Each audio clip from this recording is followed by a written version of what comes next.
friends, I'm Rachel, a second-generation homeschool mama of 5 kids ages 7 and under, and on this channel I share recommendations, resources, and ideas to help encourage other mamas on this incredible journey of teaching our children diligently, instilling a love of learning, and helping reclaim the wonder in this amazing creation that God has made.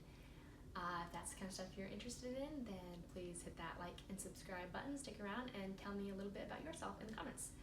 Today I'm going to be sharing my, I've got my stack here of my Read-Aloud choices for the summer, and as it is middle of June already, I have actually finished a few of these books. We started with our summer Read-Alouds right after we finished our school year, which was about the middle of May.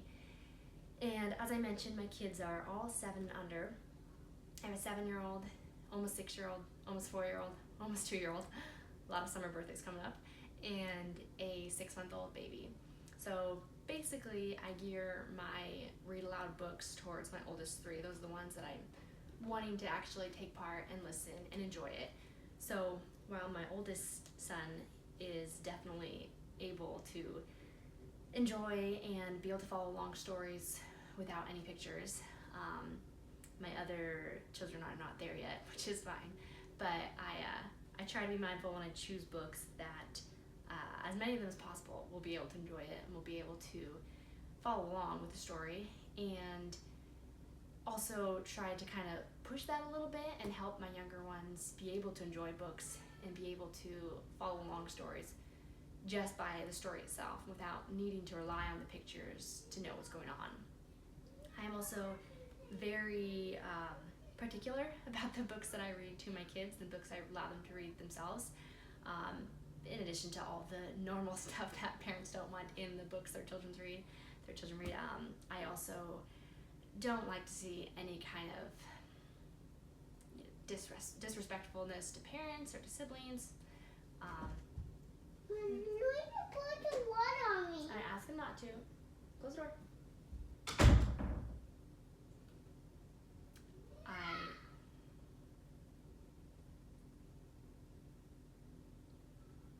I don't like any, brattiness being shown as funny or okay. And I've noticed that recent books, even ones that are Christian books, while a lot of them have a lot of really good values and really good morals and just great lessons, they also seem to contain a lot of that kind of stuff, a lot of that, just the sibling relationships where they're annoyed with each other and bothered by each other. And no, I'll be out in a minute. Eden's already in bed. I'll be out in a minute, okay? And while it's true that obviously it's normal, children, siblings are going to bicker, they're going to get frustrated with one another, that stuff is normal. But normal isn't what we're striving for as Christians. And so I don't want to be reading books to my children where siblings in the books are rolling their eyes at each other and just getting overly frustrated at things that in my family aren't the kind of things that they should be getting frustrated at each other with. And so I'm very particular about that, and because I'm so particular about what's in the books my kids read, about the values and the attitudes and all of that, and the language as well, I end up picking a lot of older books for my children to read, which you'll see on my list here. I think I think all the books in my summer reading are decades old. Oh, okay. All right, stay there, please. So, without further ado, I'm going to share with you my picks for the summer. So, the one that we started first in the middle of May was Summer Days with the Trio Triplets. This is the second or third book I've read by this author. Her name is Mary M. Landis, and it's actually it's a Rod and Staff Publishers publishing book, which I'm actually not all that familiar with it, but I'm pretty sure from what I know that they have some curriculum, and I don't know, I've seen some things shared about them that look really cool, but I had seen that and recognized it. I don't know what much it means though. So anyways, that's probably irrelevant. But this book, as well as other books by her, the words on the book are fairly large to where it's pretty quick and easy reading. It's got quite a few pictures, not on every page, but maybe like 4 to 6 pages. It's got either a half picture or sometimes a full picture, black and white. I also kind of like that. I know for some people they might think, oh, it's black and white illustrations, not going to grab my children's attention. I actually like that because it helps them learn to, for one, use their imagination as they're listening to a story, and two, to not rely on needing to see a picture to understand what's going on. It helps them, I think, kind of just use their critical thinking more to follow along and to know what's happening. So anyways, this book is really good. I really liked it a lot. My kids did too. If you are familiar with any of the Miller books, old books from decades ago, there's Storytime with the Millers, Missionary Stories with the Millers, Wisdom in the Millers. I actually have one of the other ones that I'll get to at my pile here in a minute. But it reminds me of those books where it's just very old-fashioned feeling in the best way possible. The attitudes in it are so good. The lessons in it are so good. I almost would consider this to be able to be part of my, not apologetics. It's not like it's teaching about the Bible in that way, but just lessons from the Bible. So good. And so I almost consider it to be, at any given point in the year, we're always doing something for Bible, whether it's devotion, whether it's a Bible study, whatever it is. And these books, I pretty much would consider in that category. I still like to do something that's more scripture-based, but they're just so good. And my kids love them. They, not only are they so good in the stuff that it's teaching, the values and all that, but my kids enjoy them a lot too. So, big winner. Highly recommend. The next one that, again, we already read, because we finished a few weeks ago. And same author. It's called David and Susan at Wild Rose Cottage. And this one was actually number 2 in a series. The first one was, I think, David and Susan at the Little Green Cottage. Something about the Little Green Cottage. But again, by Mary M. Landis, a Rod and Staff published book.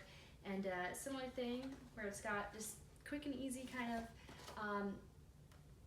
the font is pretty large, so you read it pretty quickly. Got, some black and white pictures, not pictures on every pages, but mostly every 4 pages or so, maybe even a little less, there's a picture, small one or large. Anyways, but yeah, very similar to the Trilo triplets. Very similar to this one in just the biblical values, and it's not that, the kids in this, it's just so different than the books I read that are newer written books, where the kids, they have issues, they have problems they have to work through, things they have to learn, and because obviously as normal, everyone's got struggles, right? Especially children. But the way it's portrayed is just so good. Can I say that enough? It's so good. But again, my kids really loved it, and the stuff they were learning from it, just in the attitudes. Some of the different chapters, learning how to overcome, being afraid and new stuff, and learning to be quiet when that's necessary, and being lonely, and just so many good biblical values, biblical lessons in this book as well. Big win. Next one that I read, now I try with our reading, and especially in the summer, to mix it up where I have a lot of books I read that are, all of our books we read, backpedal, all the books we read are, like I said, I'm very conscientious about what is in them and making sure that the stuff in it is good, true, pure, things that are not in any way disrespectful to our Lord and Savior. But I like to have a lot of books that, like these two, they're really specifically teaching good biblical values. But I also like to mix in books that are just fun while still having the same standards for it. So the next one we did was Stuart Little, and this was actually the 3rd E.B. White book we read. Now, I didn't like it nearly as much as Charlotte's Web or Trumpet of the Swan.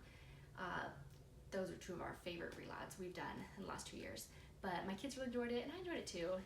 It just, I didn't like it as much as those. It felt a little more, I don't know. It didn't feel quite as pure and innocent as those two did, while still being just fine and no issues. Yeah, I just didn't like it as much, but it was still a good story. I don't know. Charlotte's Web and Trumpet of the Swan are books that it's like, I'll probably read those every 2 or 3 years to my kids. This one, it's not like I read it and, oh no, I won't read it again, but definitely not going to be on that reread list quite as quickly as those other two, but kids enjoyed it a lot. Next one that we're actually reading now, we just started, is more about Paddington. And we have read a lot of the Paddington stories, like the picture books and stuff, but we have never read any chapter books before. And I know this is not the first, this is the second in the series. I actually got this and a few others at a thrift store, which is why I don't have that first. But since we've read a lot of the stories, my kids already know kind of how they found him at the train station and all that, and so I think it's not going to be that big of an issue not reading the first one. But anyways, we just started this, but already I think we're going to like it a lot. Similar to most of these ones I've read, where the words are a little smaller, so but it's still, you know, going to be a pretty quick and easy read, a small book. But not pictures on every page in the same. It seems clear that I like the old-timey black and white illustrations. I don't tend to do that, but it's just the old books I like. That's, you know. But anyways, and so it's got, yeah, just very simple illustrations. And I also, like I said, I have Paddington Helps Out, Paddington at Large, and Paddington at Work as well. That didn't add them to the pile because I just wasn't sure if we're going to read them all over the summer or read another one or two, or kind of depend on how we like this. But after starting it, I mean, it was literally this morning we started it, I definitely see us probably reading at least one right after, then maybe taking a break with a different book and then coming back to the others. But so if I like it, and I think I will purchase any others in the series. I think there's like 12 or something, 10 or 11, I don't know, there's a lot. Any others that I find at thrift stores, I'll probably buy. That is where I buy most of my books. I think most of these were thrift stores. Some of them I bought on thriftbooks.com. That is my absolute favorite place to buy books if I'm looking for something specific. Otherwise, I just do thrift stores and all that. But most of these books I bought at thriftbooks.com, and yeah, I'm really happy with them. So, Paddington. The next one we're going to be reading is, like I said, the Miller books, Prudence and the Millers. I have loved the Miller books, and my kids did too. So, like I said, the ones that I mentioned are the ones we've read. We've read Storytime with the Millers and Wisdom with the Millers. I think School Days with the Millers. I have the missionary stories with the Millers, but I haven't read it yet. It was a while ago that I looked at it, maybe like a year ago, and when I was looking through it, it looked like it was just a little too much for my kids at the ages they were at then. In terms of some of the missionary stories looked like they were going to be just a little heavy for the time, but I wouldn't think it'd be something too far off that I'd read to my kids. But anyways, Prudence and the Millers. So this one actually is kind of different from the other ones. One thing I really like about this, I feel like the other Miller books were like this. It has the title of the chapter, 5 Brushes for Laura, and then it has a Bible verse, 1 Corinthians 10:31, and then the chapter kind of has that Bible verse as like the theme of it almost. But has some pictures, not as much as the other Miller books, at least the other ones I've read, which is why I haven't read this one yet, because I wanted to start with the other ones that were a little easier for my younger kids to enjoy. But I'm really excited for this one. Again, like I said, it's similar to those books by Mary M. Landis, the first two I showed, where it's just such good biblical values, biblical lessons and values, and really wholesome. Oh, and what I was saying is this one has some extra stuff in it. Like right here, it's a recipe. So the chapter, I'm assuming, has something to do with, at some point, they're making pancakes or something. And it has the Miller family's whole wheat pancakes and a recipe at the end of the chapter. And I saw something else at the end of one of these chapters. Here's a chapter where it must be that the chapter's called A Little Fire, James 3:5. And here at the end of the chapter says Timothy Miller's fire safety rules. And it has 8 different fire safety rules And so it's almost like, I don't know, something you would have expected to see in some kind of classroom in the 1980s or something. But yeah, so I'm real excited for this. Next one is Mary Poppins. I'm real excited about all of these, obviously. But I have not read Mary Poppins yet. All these books in this, that's not true. The book I have next, the last one, is one we've read before. Other than that, these are all books I haven't read yet. And I've been excited to read Mary Poppins for quite a while, but I've purposely held myself back, made myself wait, because I wanted to wait till they were a little older or they'd enjoy it a little more. I had thought about waiting till we would maybe watch the movie with it, but I don't know. My kids don't watch much TV, and what they do watch is pretty much maybe like once every week or two they'll watch a little Berenstain Bears or Little Bear or something like that. I don't think they've hardly watched any full-length movies, and they've also hardly watched any real people stuff. And so I don't know if we'd watch the movie, because I don't know. They get scared kind of easily, because part of it is because we're not exposed to that. And so scenes that most people would think nothing of. We tried to watch Charlotte's Web a year and a half ago after we read the book, and the old animated one, and we got 5 minutes in, and half of them were crying. It was too scary. Anyways, but I think the book will be good. Similar to most of the books I have, where it's not a lot of pictures, but there's those black and white illustrations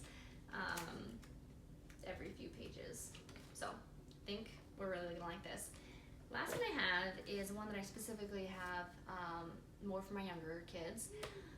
Not the same kind of chapter book as those, but it's actually missing the dust jacket, but it's James Herriot's Treasury for Children. And we've read through this once or twice, but it's been a while. And so basically it's just got a bunch of different books within it, stories. So Bonnie's Big Day, and all those stories are beautifully illustrated.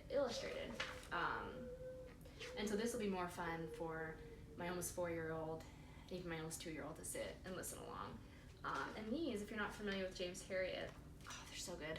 I say that a lot. I need to come up with some new words to describe these. They're incredible. But James Herriot, the author of these stories, was a vet in, goodness, if you remember, tell me in the comments, but somewhere like Scotland, somewhere over there, in the 1930s, I want to say. Again, correct me if I'm wrong. But he was a vet, and he wrote a lot of stories that were based on his experiences with the different animals and stuff. And so this treasury has, I don't know, what does it have? 1, 2, 3, 4, 5, 6, 8, 9 different stories. And just the same kind of stuff where it's just old-timey, such good values, and just the way of life, so much simpler. I mean, it's just so good. So that is the last of my read-alouds. I feel pretty confident that we'll finish all of these before we start our new school year up at the end of August. Like I said, I already read the first 3, so it's just a matter of these 3, the James Herriot Treasury, and then how many of the extra Paddington books I get in. But yeah, I'm really excited for our picks. I've gotten a lot better in the last year or two at meeting my kids where they're at, meeting my younger ones specifically, because I get really excited about reading books that, some of the classics, Heidi, and what are some of the other ones I've been wanting to read? Heidi, I think Rebecca of Sunnybrook Farm was one I was thinking about, Little Women, Anne of Green Gables, some of those classics that I'm excited to read. But while I know my oldest would be able to sit there and listen, and he would enjoy them, I think, and probably follow along pretty well, my other ones would not. They'd be just way over their heads. So I've gotten better at holding myself back on those, to knowing that I'm going to have plenty of years for those ones, and in the early years to stick to the younger age books. And in addition to this, I do a lot of picture book reading to my kids, so it's not like my 2-year-old and 4-year-old are just expected to listen to these books for the reading they get. I do a lot of picture books in addition to this. So that's my picks. Let me know what if you have any summer reading plans with your kids. If you have any favorite read-alouds that I should add to my list, let me know. Share it in the comments. Yeah. And I'll see you again soon.